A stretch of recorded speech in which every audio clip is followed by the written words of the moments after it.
Hello and welcome to my continuation of 4 Against Darkness, a solitaire dungeon delving pen and paper game. Last time my 4 adventurers, Ayumi, a rogue, Thoa, a warrior, Valadeus, a halfling, and Azaki, an elf, went into their first dungeon together, where at the end of they fought and successfully killed a chimera, rewarding them some treasure, and they managed to escape out of the dungeon alive. So now I'll be continuing from where I left off. And unlike last time, I'm going to be keeping track of time. I'm only going to play for a set amount of time so I don't end up with way too much footage like I did last time, and when I get to the end of my time limit, I will just stop there and pick up where I left off the next time I play. Our adventurers are now back in town. Once back in town, Thola will bring up how it's a good time to go ahead and sell any treasures that they don't need, so that way they can stock up on new supplies and head out for a new dungeon to delve into. Ayumi is a bit hesitant to give up her newly acquired jewels, but agrees that gold is more valuable at the moment. So, now to look into rules for selling weapons. Selling equipment, that is. If you sell equipment, you get half its cost in gold rounded down. Magic equipment may be sold, but not bought. Potions and enchanted rings may be sold for 50 gold, which I don't think I do have one enchanted ring, the Ring of Teleportation. Although I don't see a reason to part with that right now. Maybe if I get another. Wands, scrolls, and staves may be sold for 100 gold per every spell they contain, which we do have a Wand of Sleep. And this is something I might actually sell because Azaki already knows the sleep spell, even if he can only cast it once. Other magic equipment will net you d6 times d6 gold. Magic equipment described in adventures or supplements, which I will need to look into eventually to try and play a few of those, will have its own gold cost. What about jewels though? Do they just fall under equipment? Because they're not magical. Well, since it didn't specify that jewels are a separate thing here, I'm just going to assume they fall under basic equipment. Therefore, I would get half their value. So, let's figure out how much we'll be gaining from what we're selling. Okay, we'll go ahead and sell the silver necklace with a gemstone pendant. Its value is 80, therefore we get 40 from that. Gonna hold on to the Ring of Teleportation. We'll go ahead and sell the black sapphire, our grand treasure from the Chimera. It's worth 135, so we'll be able to sell that for 67. So just from the 2 items that Ayumi has that we'll be selling, that'll net us 107 gold pieces. Thola brings up that it would be best to split these particular treasures evenly amongst the party. However, she wasn't paying too close attention when Ayumi was selling them, to where normally it would split roughly 26 evenly. Instead, each party member only received 20 gold as Ayumi pocketed a bit of extra for herself. So at the moment, Thola is at 22. Azaki is at 20. Valadeus is at 21. Is there really that much of a difference? And Ayumi is sitting on 56. Because instead of giving each party member an additional 6 gold, she pocketed that 18 for herself. I feel Azaki's really not going to use his sleep spell against a minion group, but perhaps against a boss, especially if they're having trouble with it. Should he sell it now, though? Because we could come across a situation where we fight multiple bosses in the next dungeon. For now, I need to get everyone healed up. And I'm going to borrow a custom rule from Fabled Lands, where each player will need to spend a gold piece to regain a hit point back, representing a time spent at the end healing. So Thola will have to spend 2 gold to put her at full health, putting her down to 20 gold. She already has bandages, so she doesn't need to buy more. Ayumi spends 1 gold to heal up, putting her at 55, and she also still has her bandages. Azaki's at full health, but he will need to spend 5 gold to buy a new set of bandages. He's also going to have to spend 2 gold to replenish his 4 arrows that he used up, putting him down to 13. And Valdeus, fully healed, spends 5 on bandages, and also spends 2 more to gain 4 more bullets for his sling, putting him at 13. 13 bullets and 14 gold, that is. Any other equipment they might need? I could pile some of their gold together for a chance at rolling a new character to swap into the party, but I think I'm going to wait until after this dungeon to do that. I have a custom roll where if I spend 50 gold, I can roll to attempt to have a new character join. I say attempt, definitely have a new character join, it's just random between the 8 classes. I'll roll a die to figure out what I end up getting. Ideally, I'd like a cleric, but there's a 1 in 8 chance of that happening. Heavy armor is 30 gold. Potions of healing are 100, I believe they're a one-time use as well, but you can use them in combat. I think it'll be good for Thala to go ahead and upgrade to heavy armor. However, she can't do that on her own, so she'll need to take out a loan from Ayumi. So, with 10 gold from Ayumi and all of Thala's remaining gold, she'll be able to buy herself some heavy armor, putting Ayumi down to 45. Heavy armor. A suit of heavy armor adds +2 to the wearer's defense rolls. Certain attacks from monsters will ignore this bonus. Heavy armor makes the wearer slow, so in certain cases, the character will have a negative modifier on their save rolls.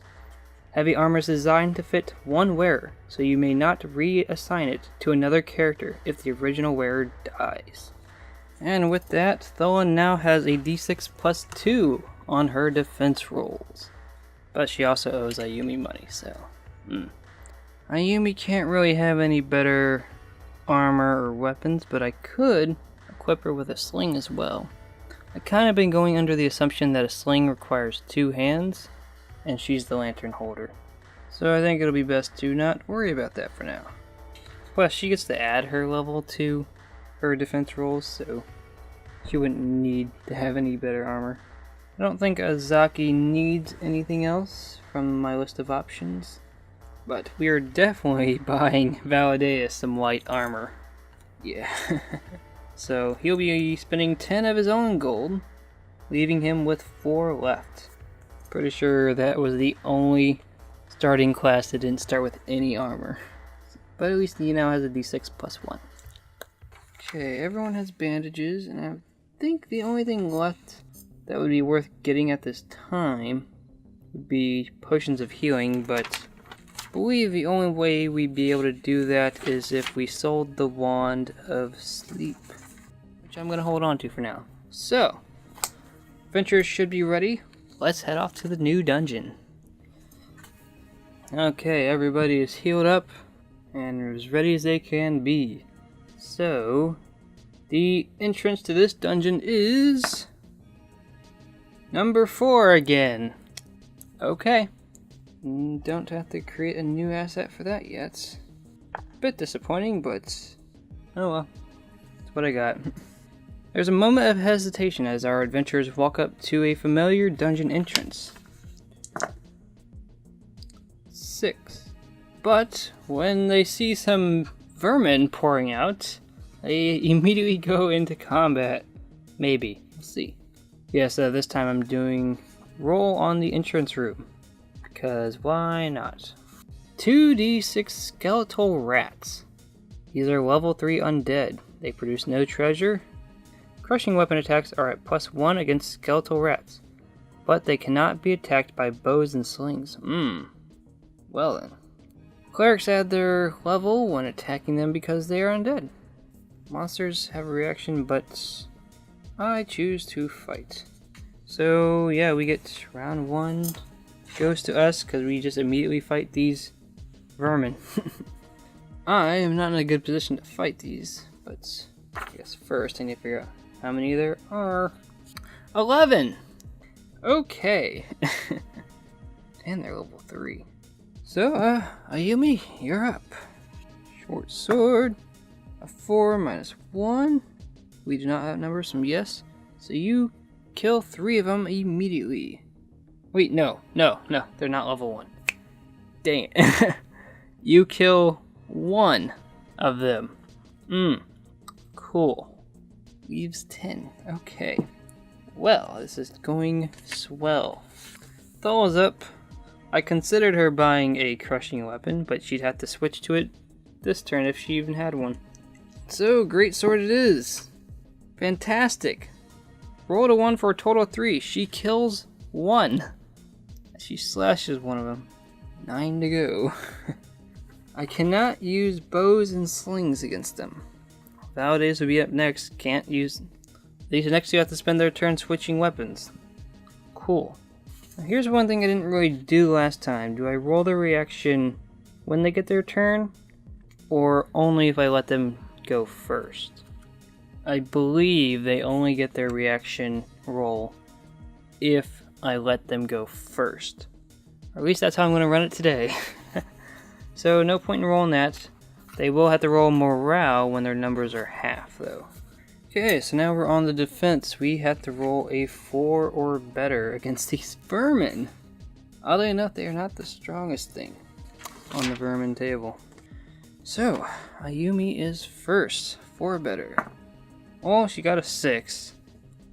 So she's fine. Well, she's fine from the first attack. Because there are 9 of them. Thola. 5, so that's 2 saves. Valadeus. 6 total. Zaki. 4 total, so that's 4 passes. I have to do 5 more. Ayumi again. She got a 3 on the die. I believe she has... Yeah, she's fine with a 5. Thola. Also got a 3 for a total of 5. Well, rolled a 1, so that's an automatic fail. So, Valdes takes a point. Jeez, we're only at the entrance. Okay, Azaki. Rolled a 1. Cool. And to randomize where the last one goes towards Thola. That's who I would have wanted anyway, either Thola or Ayumi. Total of 5. Okay, that was Monster's turn. Took 2 hits already. Jeez. Okay. Let's have Ayumi go. Ooh! She rolled a 6! The explosive die roll. Please. Oh! Another 6. Okay. Did not expect that. Rolled a 3rd time. A 4. 16. Minus 1. 15. She kills them all. Okay. That's one way to turn it around. Well done. So that encounter's over. The only option is the treasure table, and they produce no treasure. Next room. That was definitely a surprise. We're gonna head right this time. Make it a little different at least, hopefully. Last time I started with left, but then again, most of my entire dungeon experience was going to the right. So this might not even be all that different. 63. And their suspicions of being in the same dungeon are immediately squashed as the right path leads to a long corridor with 2 doors in it. Number 6. Vermin again, damn. I don't want to keep fighting vermin. They don't help me get XP. They're just annoying. Like vermin. Oh, only 1. Okay. This place is full of skeletal rats. At least there's only 6 this time. Jeez. Okay, same pattern. Please. Ayumi first. 5 for a total of 4 because the negative 1. She kills 1. 5 to go. Thola. 4 for a total of 6. Kills 2. 3. Can't use slings and rocks, they have to spend their turn switching weapons. Yay. So, these two are being useless because we keep fighting these vermin that are... It is what it is, I guess. Better not to waste their ammunition on these things, but... There's 3 of them left.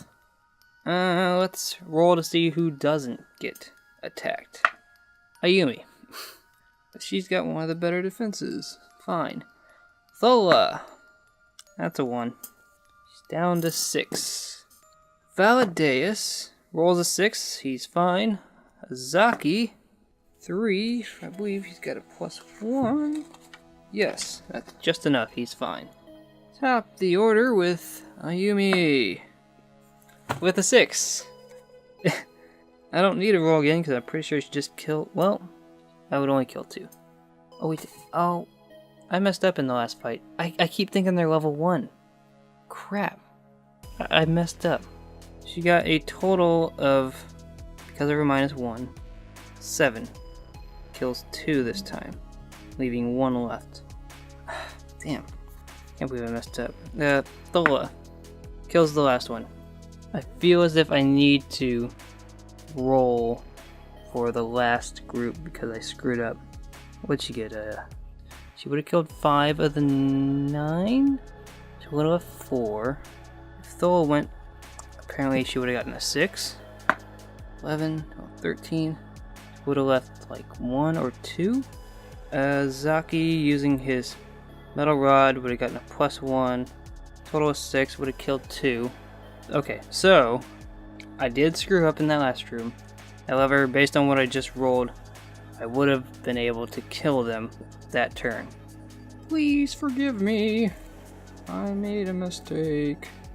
Killed more vermins means nothing. Cool, no treasure.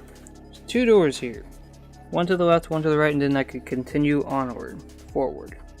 I'm going to do what I did last time and try and loop back to the beginning, so let's take that left door and try not screw up future combat. 55. How would I like to place this? I'm going to rotate this room so I get more of a vertical dungeon. Okay, this one is another corridor with a single door in it. Let's see what the encounter is. 3. Treasure protected by a trap. Roll on the traps and treasure. First, gotta find the trap page again. There you are. Ayumi's up front, so she'll have a chance to disarm it. Trap is number 3. A trap door, level 4. Opens under the feet of the character leading the marching order. Well, she better succeed. Roll d6, add a level for disarming it. I have to beat the trap roll. So Ayumi needs a total of 5. 4 on the die. Yeah, so 50-50. Got a 4 for a total of 5. Okay. Trapdoor. The character must roll a d6 versus the level of the trap. Roll at -1 if you have light armor and -2 if you have heavy. Add a +1 if you're a halfling or an elf. Rogues add their level. Character failing the roll falls into the trapdoor, losing 1 life. In addition, it'll take at least another character to help them out of the trapdoor. If you fall into the trapdoor and you are alone, you die. Ugh. But we had the whole party here, so she would have just taken 1 damage, but she succeeded. Now we get to roll on the treasure table. See what kind of treasure we get. 6! Okay. 1 random magic item from the magic treasure table below. Getting some good rolls today. Number 3. Fool's Gold. These magical but fake gold pieces will let the user automatically bribe the next monster that asks for a bribe.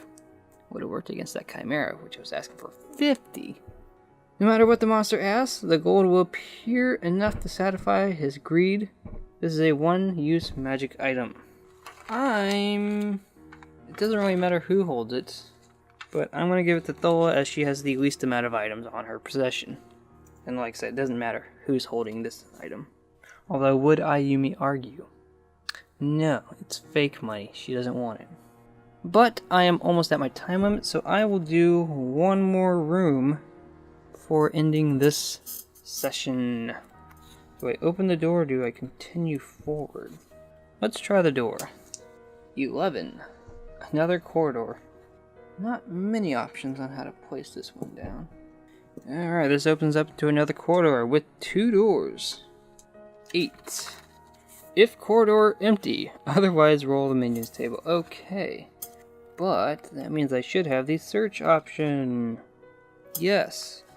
Searching corridor, roll at -1. The 2. Room is empty.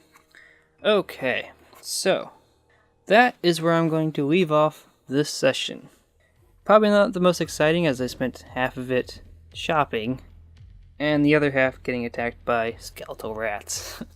But that just means next session will be in the dungeon itself from the start, and we'll see where it takes us. So yeah, I definitely wanted to do these in more time-based sessions because I spent like nearly 3 hours playing last time, ended up with an hour plus length video, and it took like 25 hours to render on my computer because it's a few years old. So yes, doing this is hopefully going to save more time overall and provide a shorter video so they're in smaller chunks, as not everyone has an hour to watch a video. Hopefully this video ends up under 30 minutes. But yeah, that's the start of this dungeon. Didn't see a boss or anything other than vermins. Next time should be more exciting. Although we did get hurt.